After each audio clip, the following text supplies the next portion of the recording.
ତେବେ 60 ବର୍ଷରୁ ଅଧିକ ବୃଦ୍ଧ ବିଧବାମାନଙ୍କୁ ମିଳିବ ନୂଆ ଭତ୍ତା ରାଶି 3000 ଟଙ୍କା। ତେବେ କେବେ ମିଳିବ ଏହି ଭତ୍ତା ଟଙ୍କା ଆସନ୍ତୁ संपूर्ण अपडेट विषय जानिबा। एहा पूर्वरु आपनमानकु गोटिए रिक्वेस्ट, चैनल को नुआ करी आसले एबे ही सब्सक्राइब करी बेल आइकन को दबाई रखंतु।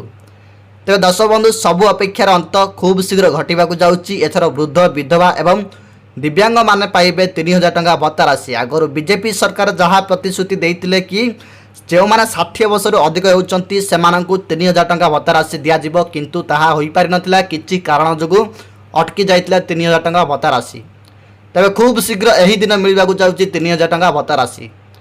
तेज दर्शक बंधु मधुबाबू भत्ता टंका 3000 टंका मिलवाकु जाउची आपण मानंकु। तो सेतिपई कोन पई मिलिबो मध्य एक बड़ संपूर्ण अपडेट मध्य मु ए वीडियो माध्यम रे आपण मानंकु कहबी। आपण माने जानि दिबे जे वर्तमान 80 वर्ष जो माने अधिक होउचंती सेमानंकु वर्तमान मिलुची 3500 टंका, किंतु आपण मानंकु 60 वर्ष होउची किंतु आपण मानंकु मिलुनी 3000 टंका भत्ता राशि।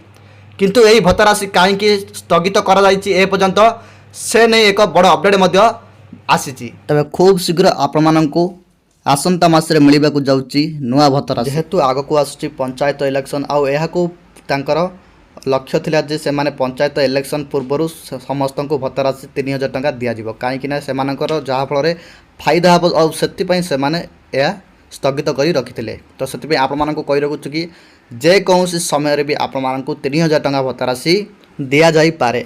तो एथिपाई सरकार मध्य घोषणा करने जाउचंती, ऑफिशियल अनाउंसमेंट मध्य खूब शीघ्र हो। तो सेतिपई आपण मानकु केवल धैर्य सहित रहिबाकु पड़िबो।